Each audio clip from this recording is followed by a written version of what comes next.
¿Qué tal, peloteras? ¿Qué tal, peloteros? Seguimos con las previas de la jornada 2 de la Liga a nivel histórico. Es el segundo día que estrenamos esta sección, por lo tanto ya lo reestrenamos después del debut y hay que resaltar lo primero, que en los dos partidos de ayer, a colación de lo que dijimos, se cumplió en el Mallorca-Villarreal un triunfo visitante que no se daba desde hacía 14 años, temporada 2008-2009. En el Valencia Club de Fútbol Unión Deportiva Las Palmas se repitió el 1-0 que se dio en la temporada 2017-2018, cuando se había jugado también un 18 de agosto el partido.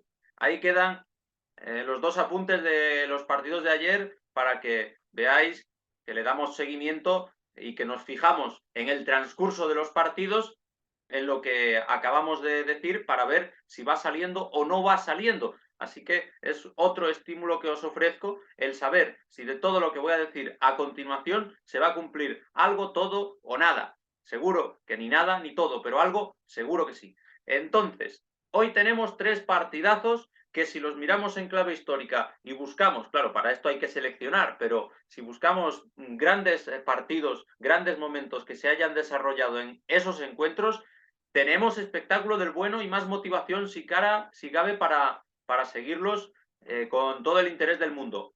Empezando por el Real Sociedad Celta. Ya sabéis que comenzamos siempre con el balance, que en este caso es de 30 victorias para los locales, 14 empates y 7 triunfos de los vigueses en 51 partidos en los que ha habido muchos goles, porque 106 los han marcado los locales y 57 los visitantes, es decir, promedio de más de 2 en el caso de los Txuri-Urdin y de más de 1 por encuentro para los celestes, que es una media bastante considerable. Y hablando de muchos goles, nos vamos a quedar con dos partidos en los que hubo para dar y regalar. Comenzando por el que más tuvo de los dos, que fue el de la temporada 2013-2014, jornada número 14 precisamente. 4-3 a favor del Celta. Y hubo un protagonista absoluto de ese choque, que no es otro que Carlos Vela. Hablábamos de un partido en el que se enfrentaban en los banquillos Yagoba Arrasate y Luis Enrique. El conjunto local estaba inmerso en Liga de Campeones después de haberse clasificado, es decir, podía ser una temporada equivalente a esta, la de hace justo 10 años. Y el conjunto de Luis Enrique tenía al técnico asturiano como principal estrella en la temporada en la que Yago Aspas se había marchado al Liverpool. El caso es que Carlos Vela metió los 4 goles del equipo realista. Sí, los 4 goles, ni uno, ni dos, ni tres.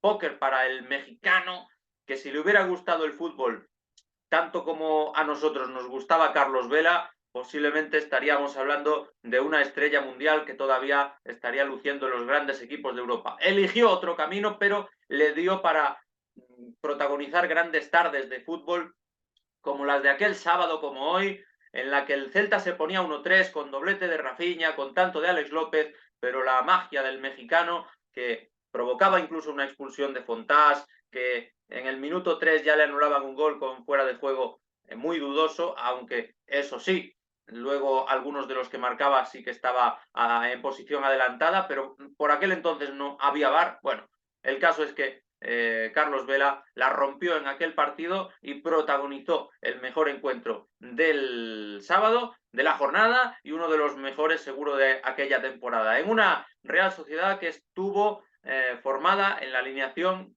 por Bravo en portería. Fijaos qué tiempos, lo que mola desempolvar estos recuerdos. Claudio Bravo todavía en la Real. Zaldúa, Íñigo Martínez, Miquel González y De la Bella en defensa. Vergara, Xavi Prieto y Markel Zurutuza en la sala de máquinas, y arriba Chori Castro, Griezmann y Vela.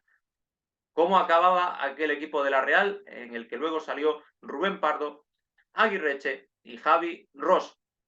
Este es el encuentro de la temporada 2013-2014 que nos sirve para hacerle la boca agua a los seguidores donostiarras, pero hay que hablar también del de la temporada 2015-2016.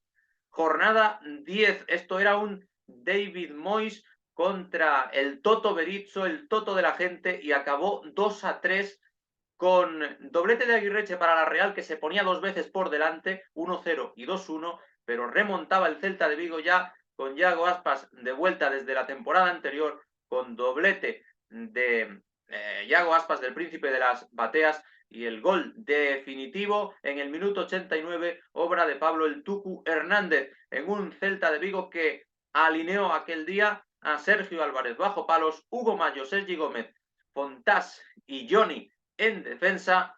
Vaya centro del campo y vaya delantera. Nemanja Radoya, Daniel Vaz y Pablo el Tucu Hernández en la sala de máquinas.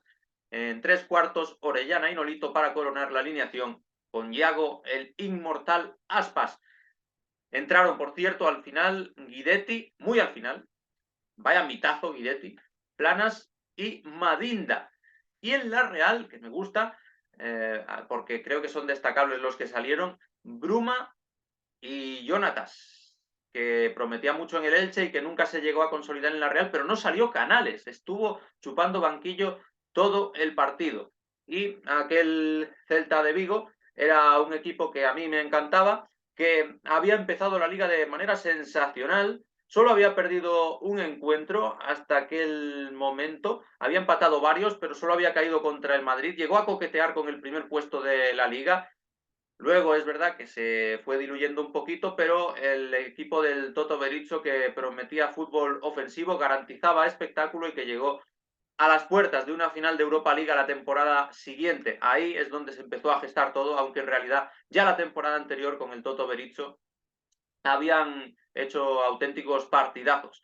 Así que esta es la previa del Real Sociedad Celta, previa histórica, con dos historias preciosas, con dos partidos de muchos goles. Hemos resaltado 12 goles entre los dos, 4-3 y 2-3, y que desde luego, aunque el Celta haya ganado pocas veces, en esta última en la que lo consiguió, lo hizo con mucho estilo, y además en las últimas temporadas ha ganado 3 veces, 3 veces en el Estadio de la Real, de las 7 que lo ha conseguido en toda su historia. Pero para historia, también la del Almería Real Madrid, el partido que viene a continuación en la jornada de hoy. Solo ha habido 7 enfrentamientos en el Estadio de los Juegos del Mediterráneo, porque la Unión Deportiva Almería es un conjunto que llegó por primera vez a primera en 2007 de la mano de Unai Emery.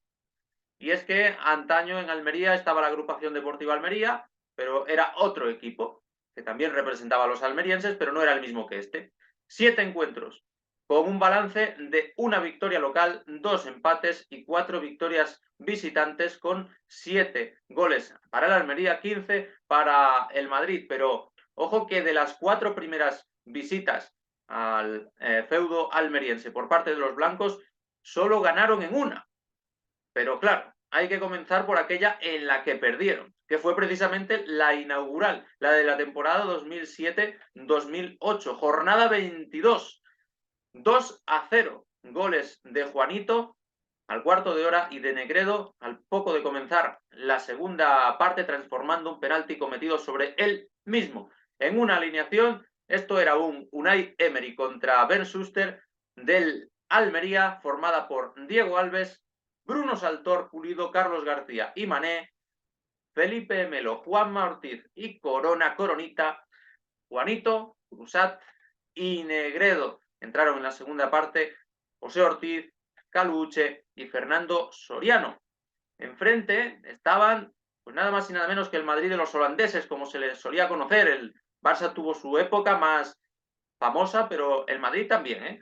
Estaban españoles como Casillas y Sergio Ramos, pero Sneijder, Raúl, Robinho, Van Nistelrooy, y entraron Higuaín, Baptista y Balboa, pero no Marcelo ni Drente. O sea, Marcelo todavía estaba en sus comienzos y todavía lo dejaban sentado habitualmente, o por lo menos no era extraño que sucediese esto en esa temporada de Higuaín. Bueno, el Madrid acabó ganando la Liga, pero hacía 3 meses que no mordía el polvo y cayó en Almería bien perdido con un Unai Emery, que hizo un temporadón con el Almería. El Madrid, ya digo que es la liga del tamudazo, la acaba ganando, pero en aquel momento, pese a que llevaba 3 meses sin perder, el Barça era el que tenía la mano, era el que tenía ventaja. Y hablando del Almería, es un conjunto que encadenaba con ese triunfo su cuarta victoria consecutiva en esa jornada 22, así que en ese principio de la segunda vuelta se despegó definitivamente del descenso, había hecho 23 puntos en la primera y en la segunda 29 para rubricar 52 en total, sobresaliente teniendo en cuenta sus posibilidades. La segunda vuelta del Almería le empató también al Barça, le sacó 4 puntos de 6 al Villarreal, que acabó segundo, o sea, hizo auténticas machadas y eso le valió a Emery para acabar en Mestalla. Por tanto, esa es la victoria de la Unión Deportiva Almería contra el Madrid. Y ahora tenemos que hablar de la temporada 2013-2014, que fue la victoria más contundente del Madrid en los Juegos del Mediterráneo. Aquí había para elegir porque hay 4 triunfos blancos, pero me he quedado con este porque es representativo de una época, de la época de la BBC, de una temporada en la que el Madrid no puede con el Atlético, pierde la Liga, igual que el Barcelona, pero en Champions se cobra cumplida revancha.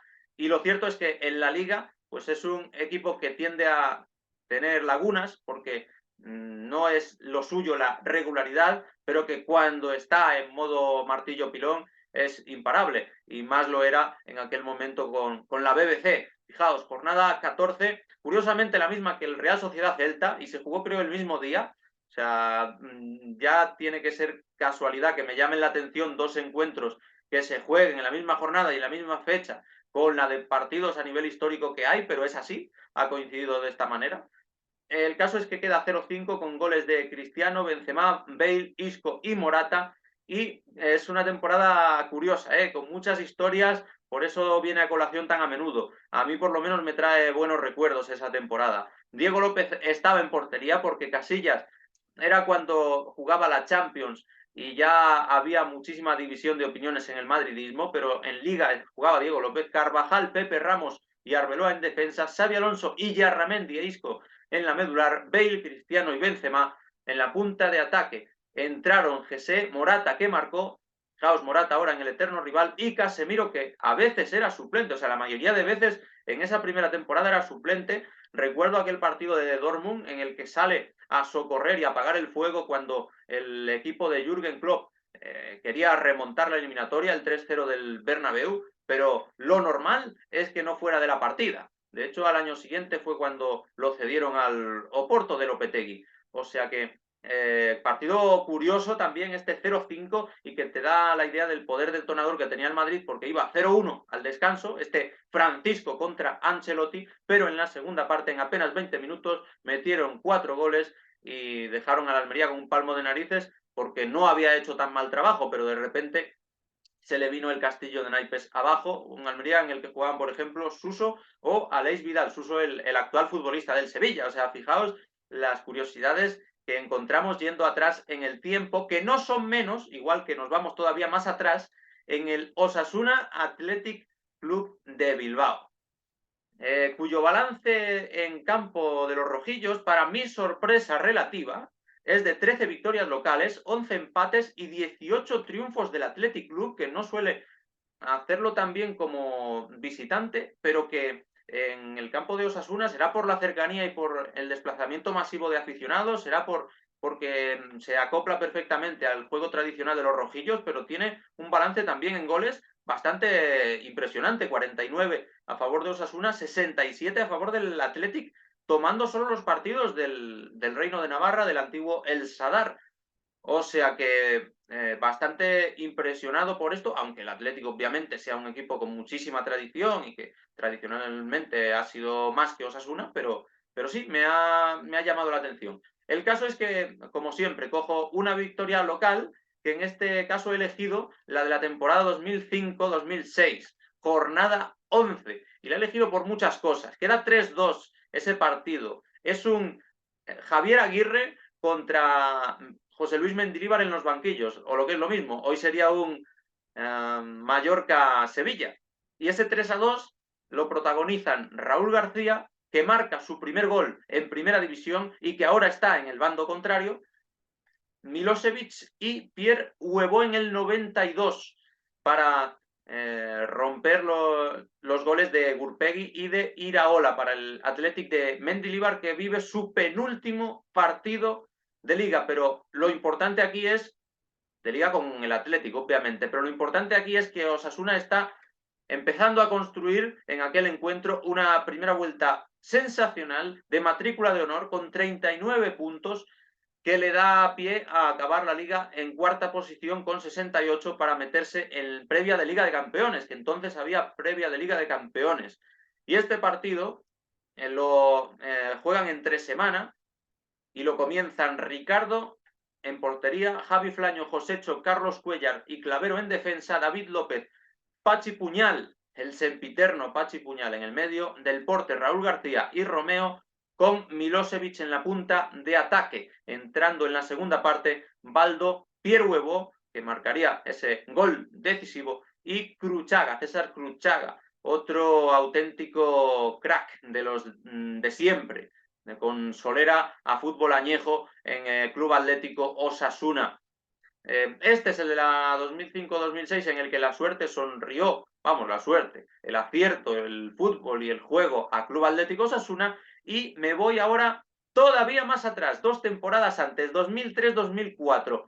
Gana el Athletic Club 1-5. Podría haber elegido partidos mucho más recientes. Recuerdo el hat-trick de Sancet, pero por eso me hace menos gracia, porque lo recuerdo. O sea, no es que yo tenga nada en contra de los recientes, sino que lo que mola de esto es descubrir cosas que incluso desconocías o que tienes que documentarte para encontrarlas. También podría haber elegido el 1-5 de la temporada 13-14, en la que el Chingurri Valverde lleva a los Leones a Champions, por última vez hasta el momento. Pero 2003-2004, ¿qué tiene de especial aquel partido? Bueno, pues el sabor a los viejos tiempos, que es a lo que retrotrae siempre un Osasuna Athletic Club, hasta el punto de que era la temporada en la que ya estaba Javier Aguirre en el banquillo local, pero es la vuelta de Jupp Heynckes al Athletic Club. Jornada 32 era esto, después de una primera vuelta bastante pobre y de una segunda bastante buena, porque 22 puntos en la primera, 33 en la segunda. Acabaron incluso soñando con meterse en Europa, no lo consiguieron, pero sí que tuvieron una buena racha de resultados en los últimos partidos, y este 1-5 lo protagonizaron Rivero, que marcó el 1-4, el gol del honor para los locales, y marcaron antes y después Aitor Ocio, Santi Ezquerro, Fran Yeste, Joseba Arriaga y Aitor Caranga para el Athletic Club. Ya veis nombres que suenan a, unos son entrenadores, otros son mitos eternos del Athletic, en una alineación que presentó Heynckes con Aranzubía en portería, Javi González, Aitor Ocio, Caranca y Larrazábal, que por cierto, el hijo de Larrazábal, Gaisca Larrazábal, ex del Real Zaragoza, ahora juega en el Casa Pia de Portugal, es un dato que os aporto. Óscar Vales y Alquiza jugaron el doble pivote, Yeste, Arriaga, Urzaiz y Ezquerro. Vamos, Athletic de toda la vida. Entrando en la segunda parte, Julen Guerrero, La Cruz y Luis Prieto, pero no Tico, el de los ticotazos. Que vaya golpeo tenía el tío, golpeo de pata de mulo. Y es que este Athletic pues no era ni el mejor de la historia, ni mucho menos, ni el peor de la historia. Que el peor de la historia pues posiblemente fuera uno de la temporada 2006-07, de la siguiente a la que hemos contado el triunfo de Osasuna, que supuso uno de los últimos encuentros de Mendilibar. Pero el caso es que aquel Atlético con el alemán Jupp Heynckes, que 10 años después volvería a ser campeón de Europa con el Bayern de Múnich, como lo había sido unos años anteriores con el Real Madrid, me hacía ilusión recordarlo, porque son partidos que normalmente dices, si los has vivido, te vas a acordar por el resultado abultado, pero si no los has vivido, quieres husmear en ellos, saber cómo han sido estos encuentros, porque son resultados demasiado contundentes y alineaciones demasiado míticas con esa punta, o con Ezquerro y Urzaiz, como para que caigan en el saco del olvido. Y de eso nos encargamos nosotros, de que no caigan, de que los recordéis y los recordemos todos juntos. Hay mucho para elegir, hay mucho que comentar, Decídmelo en comentarios. Como siempre, muchas gracias a Fútbol Fantasy, que es un hombre de palabra, y el gran Mako siempre está ahí al quite para retuitear estas historias, y a ver dentro de unos años qué podemos contar de los partidos que se van a jugar esta tarde, porque la historia se escribió desde hace mucho tiempo, pero se vuelve a escribir a partir de hoy, y aquí os la contamos y os la contaremos. Apoyad el contenido, dadle like, suscribíos, que me gusta que veáis el vídeo, pero más me gusta, o tanto como mínimo, que os suscribáis. Nos vemos pronto y hasta la vista.